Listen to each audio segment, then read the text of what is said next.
Hello and welcome to Read with Pride, a podcast focused on LGBTQIA+ literature brought to you by the Ocean County Library's Ocean Pride Committee. Hello and welcome to another thrilling episode of Read with Pride.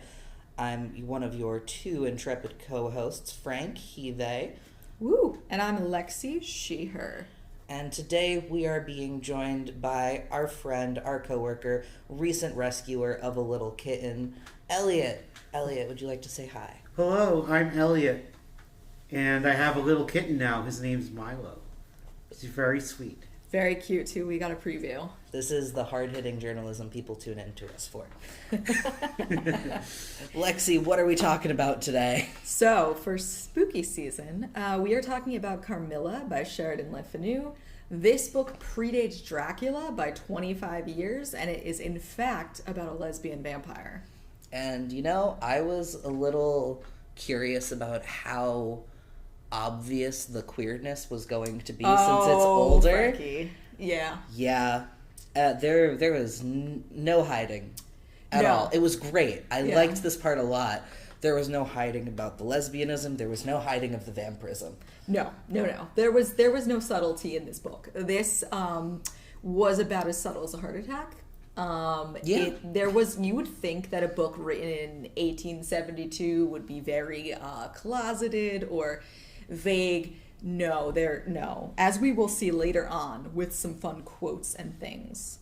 So let me start it off and ask you guys both, because I'm a huge fan. I picked it. I love it. It's a story that has stuck with me for years. What did you guys think of the book? Did you like it? Did you hate it? This was my first time of hearing Carmilla, and I was surprised to have not heard of it because I love horror. So I was like, oh, I guess I need to make sure I got all the classics under my belt. And I went in blind reading this. It's not very long, but it's very enjoyable. And the edition I have is edited by Carmen Maria Machado. Oh, she's a great horror writer. Yes, and she included footnotes and annotations. Oh, excellent. And there's an introduction in the beginning. Footnotes? You wanted footnotes? Yeah. Well, you have a really cool version in front of you, too. I can jump into this now. Yeah, do it. When this book was selected, I only in the past, 2 years have started actively reading horror, and the easiest way to get me to read anything is to just say, hey, there's a gay main character. So I was like, okay, sure. OCL, to the best of my understanding, doesn't actually have any physical copies of Carmilla. I believe they might have it in an anthology, but they do not have the standalone. Yeah. So we do have it on our digital platforms, though. I read it. I read it on Hoopla. Yeah. There are 2 separate versions that you can read on Hoopla. I was looking for a physical object because that is how I prefer to read, and I found Carmilla, the First Vampire, a graphic novel by Amy Chu and Sue Lee, which I originally expected to be a slightly retextualized version of the original story, and is actually more of an homage to Carmilla 1. Yeah. And has a lot of really delightful nods to the story while taking place in New York City, 1996. Oh, interesting. So yeah. Okay. Very cool. It sounds like we all kind of read the story and also all kind of had a little bit of a different spice to it, which is very cool. So I know that we all kind of have talked a little bit. We like horror. This book really was not subtle in the queerness at all.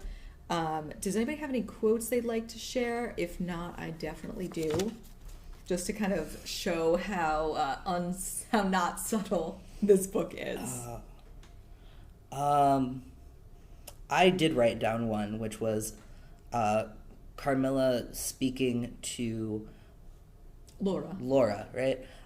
You are mine, you shall be mine, you and I are one forever. Yeah, that... Yeah, there's nothing there that's, misinterpreted. Similarly, the whole, like, why during the scene where Carmilla and Laura are sitting and see a funeral procession, and Carmilla gets really upset and she says, why, you must die. Mm-hmm. Everyone must die, and all are happier when they do come home. Yeah, and just a little bit of background. So this story has to do with our speaker, who is Laura, recounting years later this story of what happened. And Carmilla, kind of befalls her as a companion in the countryside in the 1800s, and becomes Laura's companion, but very quickly becomes a very, very close companion. So we heard that quote. One of the other quotes that's actually probably in the same chapter is one I wrote down that goes, Laura says, I am sure, Carmilla, you have been in love, that there is, at this moment, an affair of the heart going on. To which Carmilla replies, I have been in love with no one and never shall, she whispered, unless it should be with you. So there's no guessing, Carmilla's really obvious and really assertive in her pursuit. Elliot, did you have any you wanted to kind of add to it? Yes, I was actually going to suggest that same quote, and how right after Carmilla says, unless it should be with you, Laura writes, how beautiful she looked in the moonlight. Yes, and I almost continued with that because Gals being pals. Yeah, and history said they were roommates. There's so many sentences about how beautiful each find each other. And part of it is the allure of Carmilla being a vampire, right? I think that this is a good example of how queerness has always been connected with the supernatural. Interesting. There's a lot of room within horror and supernatural writing and the fantastical to get kind of funky with societal norms. Yeah. That's why you see a lot of early queer media is like horror or speculative fiction of some sort. Yeah. Because it is okay for the transgressive to be scary. It does lend itself. That's super interesting. I hadn't thought about that point of view before, but yeah, that makes a lot of sense. There's a lot of really cool studies into like queer media history and early horror. Mm-hmm. The idea of there is a book that I'm pretty sure we have in the collection called It came from the closet. It came from the closet. Yes. Yeah, we came from the closet. Oh, I love this. Yeah, it came from the closet. I loved it so much. I bought it for myself for my own little collection, mm-hmm. and it's an anthology. Each movie is a horror movie that they talk about how through a queer lens. They, describe how like Jennifer's Body, and there's other movies that I can't think of. Oh yeah, off the I've top heard of my this. head. Yeah, it's got a pink hand or something coming from a gravestone. And does Jennifer's Body count as a vampire movie? I think it's more of like a possession monster. Yeah, I'd say more demonic, but there's definitely vampire tones to it. Yeah. And then the other book I was thinking of is We Mostly Come Out at Night. Oh, and yeah. that's a YA anthology of queer horror. I haven't seen that one. I don't really look in the young adult section, but maybe I should. You should. I feel like give it a try. Time. So there's a long history of, queer horror, and now that I've read Carmilla, I see a lot more of these like through lines that I've also noticed in later media. Does that make sense? It does. Yeah. And that's super interesting.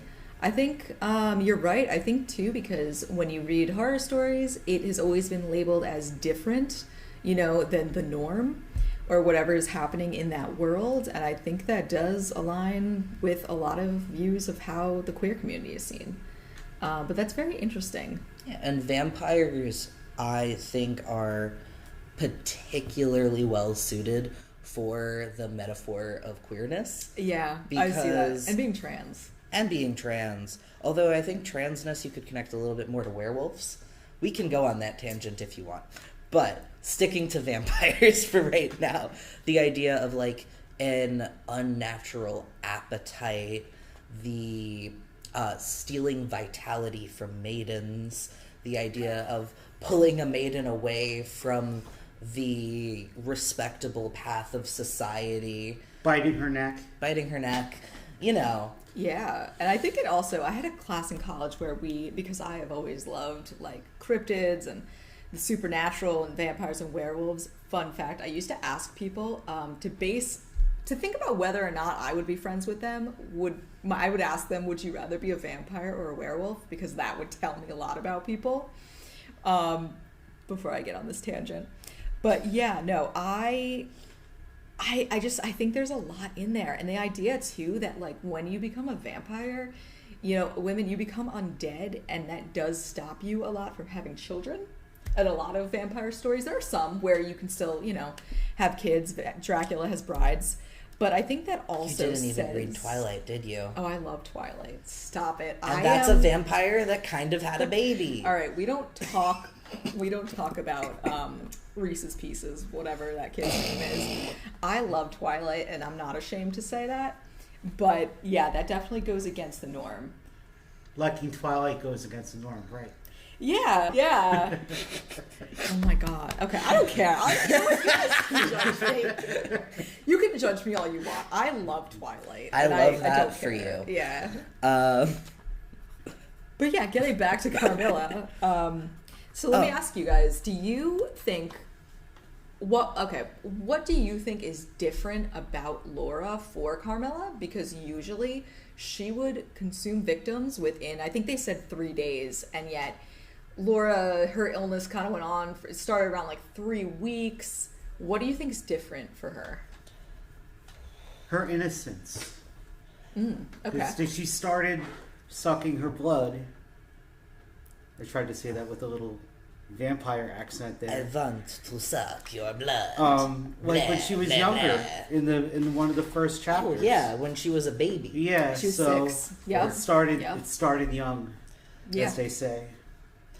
I definitely think part of it was like that long period of time to kind of pine and yearn, as lesbians often do, and plot.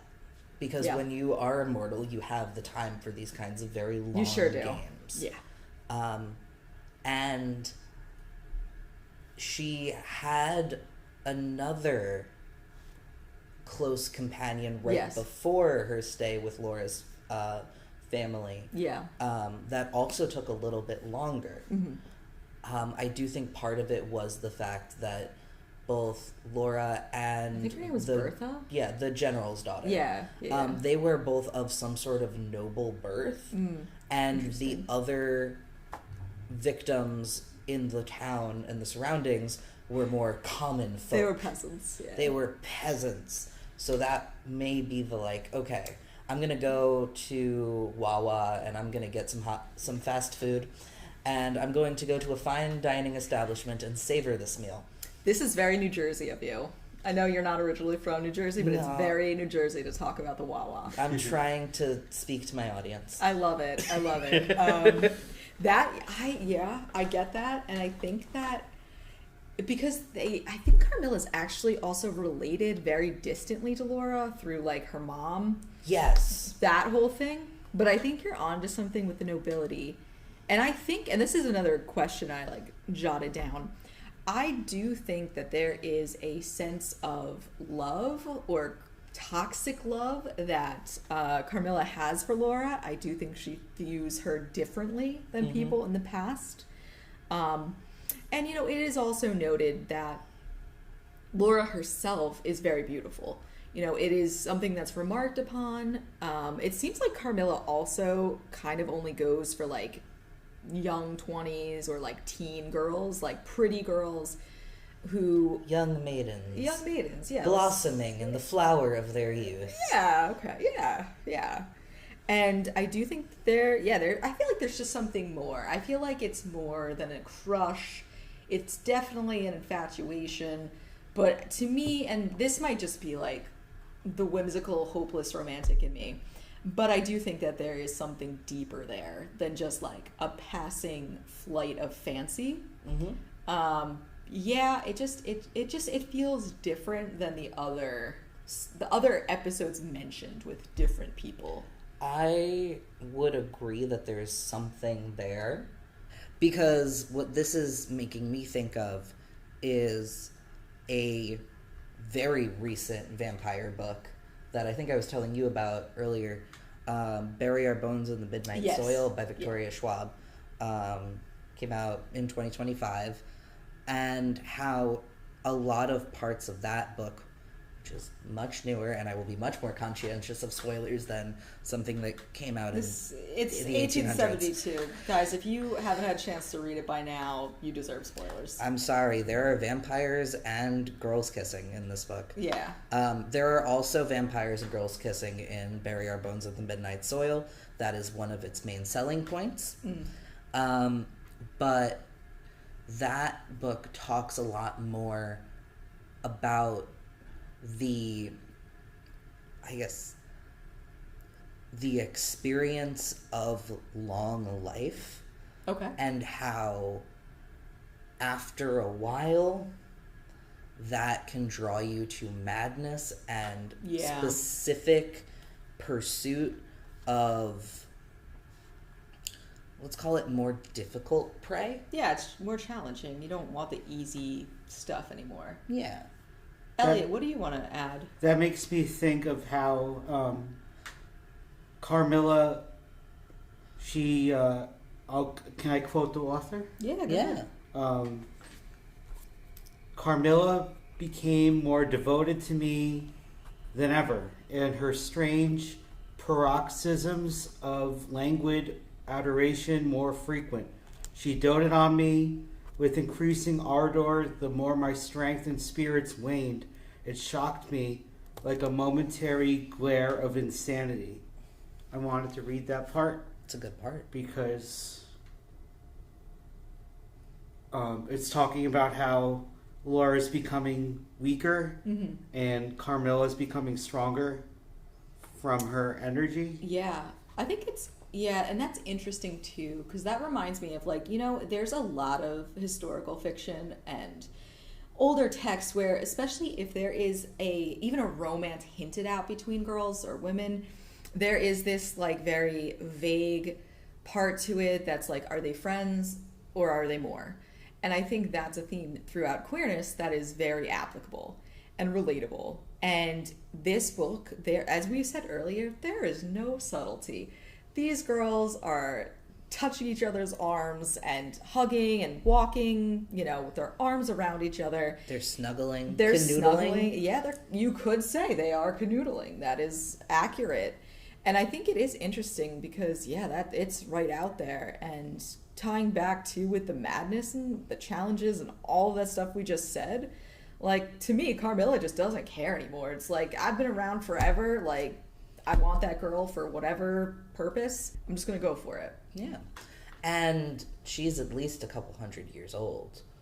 Or 100, at least 100 years old, most likely more, because she is a descendant of the family that was in charge of the village castle. I think at least 150 years. 150 years old, because she was part of the ruling family of the abandoned village nearby Laura's family's estate. Yes. And that picture, like, there's a picture in the book that is mentioned because Laura's family gets this old portrait that has been in her family forever cleaned, and lo and behold, when they get it back, the ancient relative that they have is literally a picture of Carmilla in a previous life. And that picture was from like 1698, somewhere around there. So yeah, she is well over 100, probably close to 200 probably years old, somewhere around there. So yeah, she's had time to kind of think about things and have the, what did you say, the Wawa version of people and challenges. Oh, this is going to be a wonderful thing to get taken out of context in like a year. Yeah, no, I think that she's had time to. I'm trying to figure out how to put this in the most accurate and poetic way. Okay. Which is, she has had enough time to figure out how to meet her basic undead needs. Yeah. And is now looking for a particular kind of vitality to siphon. Yeah. She's looking for substance. She knows what she Vampire wants. pun. Yeah, she does. And she is going for it. I mean, yeah, she knows what she wants. Do you have new or slightly used prom dresses in good condition? Or do you know someone who wants to give away a prom dress? Starting January 2nd, the Ocean County Library invites you to donate your dresses during the annual prom dress collection.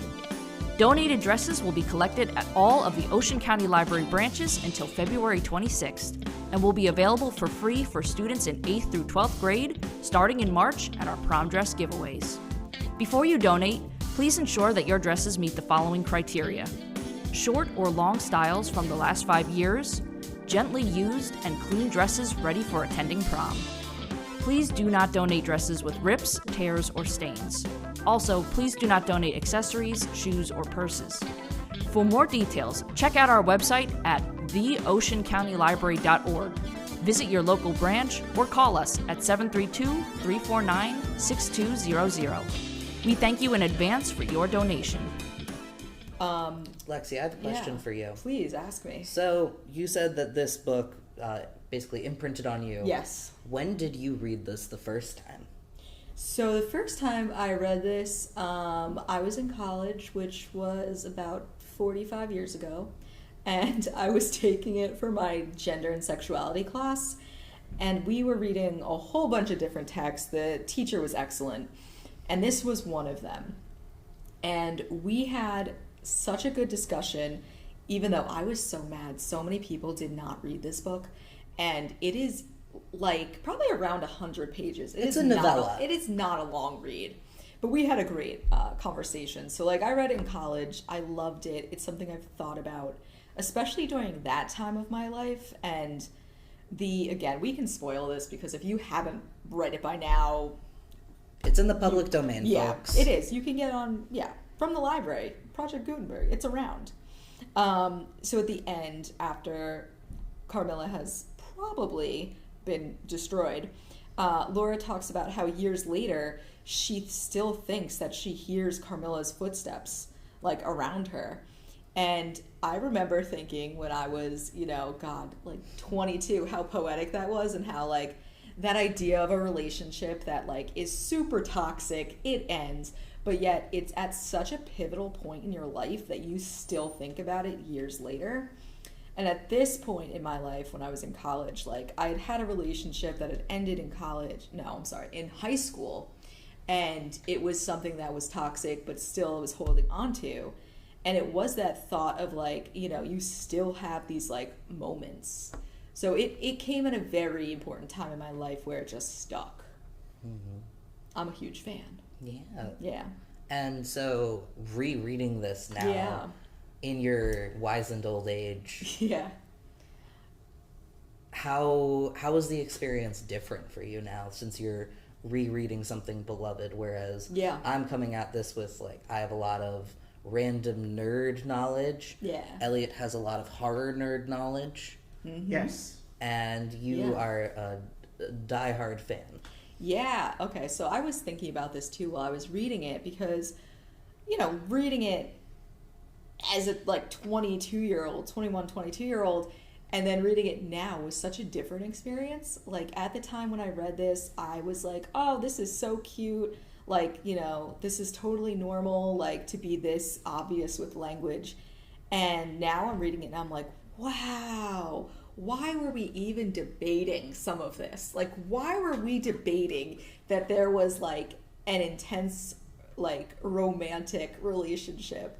Because reading this now, I was like, there's no question. I don't even know why anyone would even not get that. Like there's no subtlety.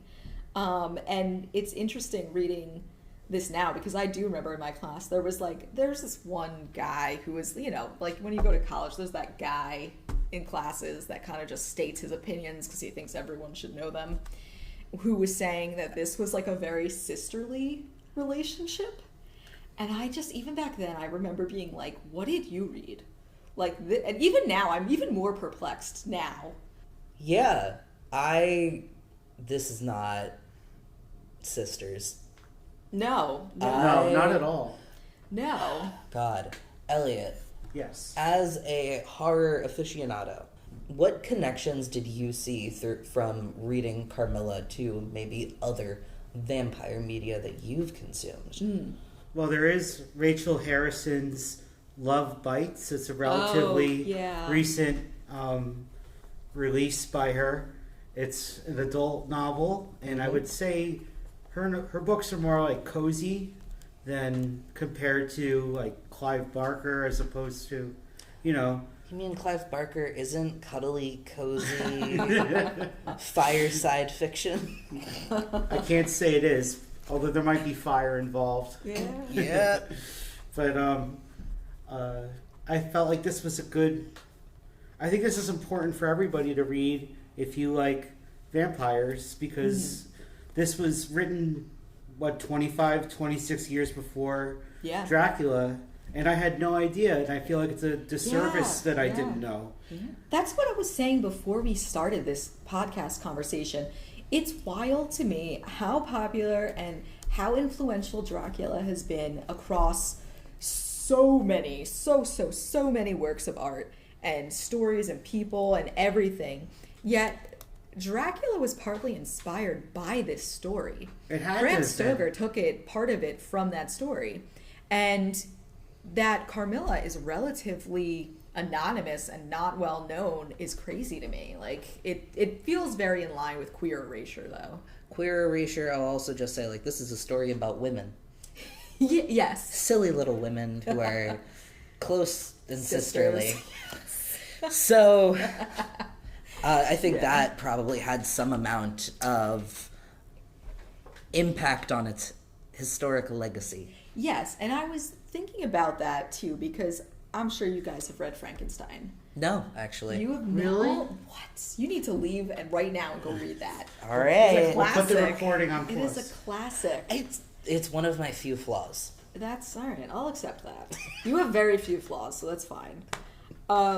So Frankenstein, there is a very close, kind of queer relationship between the main character and a very close friend, and that relationship was also kind of talked about as just being close friends. Although there is also some non-vague language, and that's also one of those things where for me reading that was another one I read in my gender class where I was like, this is so obvious to me, and it just wasn't to some people. Some people, again, were like, they're that close, brotherly bond. And it reminds me again of what I was saying with the idea that queer relationships are often seen as, I don't know if I would say platonic, but more not romantic, I They're guess. downplayed. Yeah. It's, I think, a harder sell sometimes when you're looking at old texts to argue that two people of the same gender were romantically entangled than that two people of opposite gender presentations maybe were just friends. Mm-hmm. That there is the idea that boys and girls can't be friends. Yeah. And so obviously everyone needs to get together and have that romantic connection, whereas they were roommates. Yeah. As the old adage goes. Yeah, I feel like there's sometimes an expectation where there's a man and a woman in a story and they have to get together, or they have to get a spark in between one another. It doesn't, I don't know. And then that's the most important relationship, or the driving force. Yes. Yeah. Something I want to talk about is going back to the nitty-gritty vampire part of this. Mm-hmm. Since Carmilla is more early vampire, I'll say distinctly pre-Twilight vampires. Oh. What did you catch as like the specific forms of Carmilla's vampirism? Yes. Because something that I was surprised by towards the end of the novella is when her body is found when they're exhuming her crypt. Yeah. And she is found in several inches of blood. Yeah, like a bathing in a pool of blood. Yeah. Yeah, that was really interesting. That stuck out to me too, because I was like trying to think about all of the like nods to that in films that I've seen. Very much, oh my gosh, what is the one with Aaliyah? What was that movie? This is awful. Queen of the Damned. Oh, I can't believe I missed that one. Queen of the Damned, where there's like a very similar scene in there, but they made it kind of erotic, but like it's a nod clearly to that long line of like vampirism and what it was. But I think what's interesting too is originally, and you guys probably know this, but originally vampirism was very closely associated with shapeshifting, especially shapeshifting into animals, not just bats, yes. But a lot of times it was wolves, cats, owls, ravens, like all of that. And we've kind of gotten away from that because there's very much like a whole bats thing going on with like Dracula and everything. Big fan of bats, wonderful pollinators, bats. Yes, fun little guys. There's a study that was recently put out by Rutgers that showed that there are some bats that are actively starting to eat spotted lanternflies as like a natural predation thing. I love that. That's Thank you, bats. Yeah. I absolutely love, being a goth girl at heart, I absolutely love bats too. It was interesting though, because like I do think a lot of people forget the animal part of vampirism. Yeah. Like I don't think that's common anymore. I would say that it's definitely very static. That I know about bats. Carmilla transforming into a cat. Yeah. And not just like a little kitty big cat. A monstrous cat. Like this was not Milo. No, not Milo at all. That's my new kitten, by the way. Yeah. It's like a 5 foot something cat. Yeah. I'm 5 feet even on a good day. And so roughly the length of you is this giant evil cat. Okay.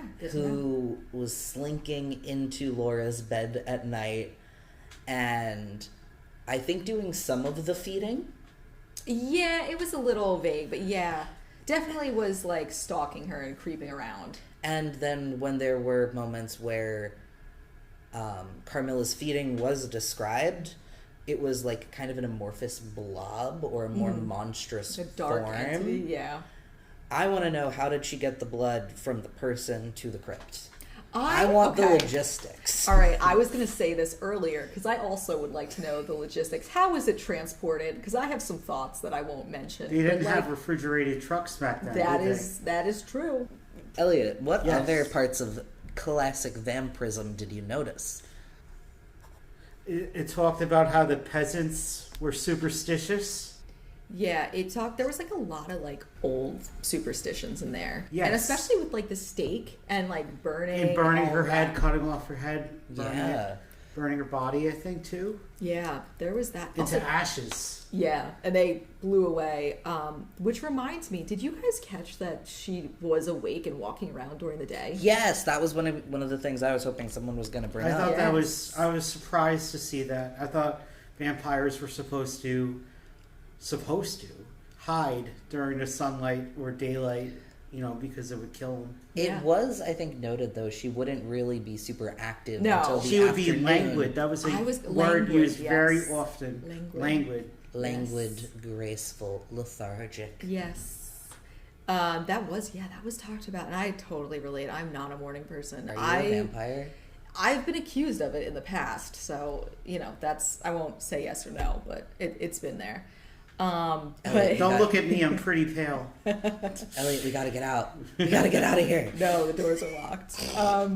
Yeah, it was something that was mentioned and really interesting because it also mentioned that she had a heartbeat, or that she was respirating. Yes. And that's the word they use, in that her heart, let me see, something about mechanical function. Yeah, she Yeah. still was breathing a little Yes, her features, though 150 years had passed since her funeral, were tinted with the warmth of life.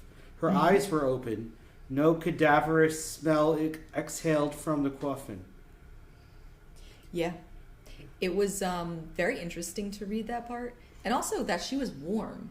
Like, Yes. unlike my Twilight friend, Edward, she was warm. And that was even more interesting because I think a lot of vampires as like cold, dead things Yeah. that are very attractive for some reason to like pull you in. But she was warm. She breathed. She could be out during certain, daylight hours, not early in the morning. But yeah, it was very interesting to me to see. I also think this is one of the benefits and like the fun things of reading older materials before like we had such harsh rules about vampires. Yes, Because yes. I think that it's a lot scarier to I have do too. Walking among us, like to have a predator, yeah, like you said, walking Yeah. amongst us who for all intents and purposes just seems sick. yes, Yeah, the mother dropped her off at their house. What's Yeah. the And never mother's came deal? back. I don't know why.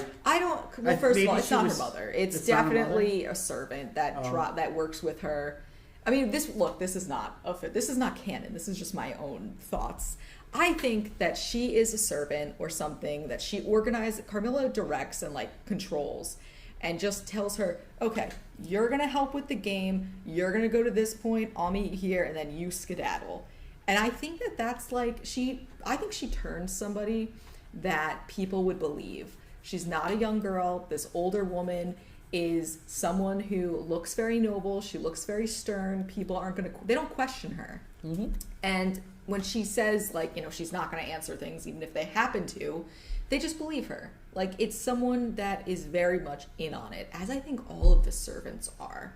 And That the might be horse. why they looked so bad. Yes, Because yes, that's what I would guess. Who's going to take the employ from a monster in Mm-hmm. a very religious Yeah. Christian area from a blah. Yeah, no, I'm with you on that. And I think it's very, I think you're supposed to get that they're all in cahoots with each other. But yeah, I thought the mother thing, that angle was very interesting because, again, you're also not going to question if you have a girl, and I think she's supposed to be around, 19, like Laura is, and her mom's dropping her off, because she has to hurry out of town to an urgent situation. Like, can you please watch her daughter for her for a few weeks? That's a much more believable line to me than I think if it was any other relation dropping her off. I will add that this is a continued conversation in other vampire books. I'm going to bring it back to Bury Our Bones in the Midnight Soil. Do it. That the main vampiric presence, and there's 3 vampires, and the book alternates chapters telling their stories, alternating perspectives over hundreds of years. Oh, yeah. And the original, or the oldest vampire in the story first arrives in the character's town under the guise of being a widow. And the widow passes through the town once when this character is very young, and then again when this character is older and about to be married. And she turns to this widow who had been teaching her how to read and Okay. teaching her a little bit about an herbalism practice that this widow then says, "Hey, do you want to be free in the way that I am free?" Oh, see, okay, I'm just going to say it right now. My suspicions are raised. I already think widower, kind of a creepy vibe. And I don't mean that, you know what I mean? In a story, if they're introduced, very specifically, there's something up with them. Oh, I think definitely. Super creeped out. But that's also the only way that you could be an unaccompanied woman traveling. That is back fair. then, yes. That, Carmilla, because of her age, Yeah. she needed a chaperone. Yeah. Whereas in this case, the vampire Sabine, who this character then, after being turned, takes that name. So Sabine turns Sabine. She goes around the world and uses the garb of a widow in order to move from town to town, eventually country to country, continent to continent, without anyone batting an eye. Yeah. Yeah, no, that totally follows. And something you just said too reminded me, the power of a name. Because we find out in Carmilla that through the centuries, she has changed her name several times, but like part of, I guess, that spell or whatever is that she has to use all of the letters in her first like name, like the first name she had. So like she goes by Carmilla and Mircalla, and the other one was very close. Markala. Yeah, something. But it's interesting because for me, I'm like, what? And she stays in the same village though. I'm like, what are the chances that this girl is being very like mysterious, coming around, and girls start dying, and it's like very, I don't know. For me, I was like, I can tell this name is, Yeah. I think that this is a case of would this survive having cell phones? The story just, and that's why now I can talk about Carmilla the First Vampire, the graphic novel. This is a version of the story that, like I said, has a ton of nods to the original book, but takes place in New York City, 1996. Cell phones, primitive. You still need to press a number multiple times to get a particular letter. I remember that. But I'm not that old. I just remember. yeah. I barely remember this. And That was up until like the early 2000s, and it was super annoying. yes, but this is about the 1900s. Are you saying I was Thank you. born in the late Thank you. 1900s? Yes. I was born in 2000, if this helps at all. Oh, wow. That's the psychic damage of this episode. Anyway, this follows a Chinese American social worker named Athena who helps the homeless population in New York and finds out that a client of hers was found dead on the subway tracks and is very upset by this and goes down to try to find who may have seen her last to get some sort of closure. Ends up being brought to a queer underground nightclub called Carmilla's, where she gets pulled into this world of decadence and partying. This eventually, similar to how Laura slowly deteriorated as Carmilla became present in her life, Laura starts staying out late, using substances at all. This destroys her primary existing relationship with a long-term partner, as she ends up taking in Violet, who she takes in the vampire, the same way that the original book also has the person taking in the vampire. You have to be invited in. Yeah. You have to be invited in. And that is a very common theme in the original text too. Yeah. And as time goes on in this graphic novel, we see a connection with cats. We see this kind of rash of young, undesirable women kind of being discarded, and some other women being taken as a longer con. It's very cool, and what I think I like the most about this graphic novel, is that it doesn't just say, oh, here we have a formula and we're going to retell it. It not only has so many nods to the original story, but also to the Chinese American experience in the East Coast in a way that you don't see a lot of, actually, in horror. I really like that, and I kind of want to, when you're done, I kind of want to touch upon that a little bit. Yeah, go for it.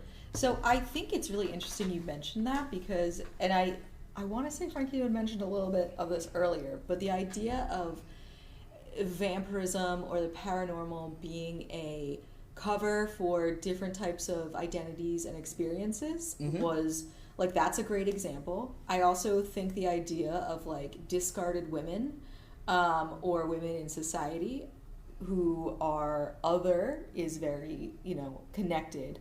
I can't take like, credit for this theory, but I did hear at one point a lot of people were saying that, the idea of vampirism or people wasting away has always been a cover for disabled people. Yeah. And I read a fantastic book years ago about a girl who is goth, she's a teenager, she has type 1 diabetes, and she basically makes the case that vampires didn't exist and that victims were actually people going through diabetes before insulin. So, like, we're wasting away and all of this.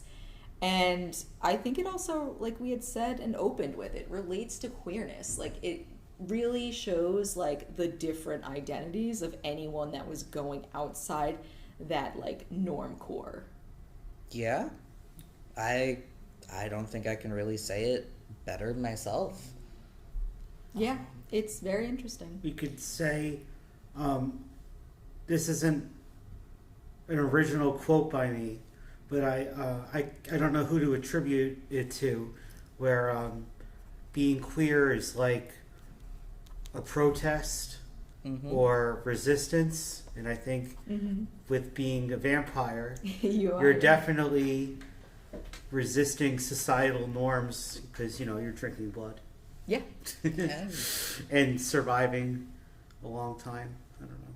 So I was going to say, guys, because we've had this really great chat that I've very much enjoyed, does anybody have any closing points of interest or anything we didn't cover that they kind of wanted to mention? No. Elliot, you're good? I'm good.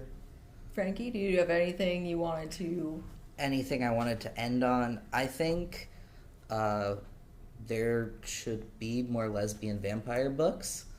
I'm going to end on that as a note. I think it's important that we not only have books with queer representation, but we deserve queer heroes and we deserve queer villains. Yeah. We deserve for our characters and ourselves to be treated with the same complexity as our straight and cis counterparts.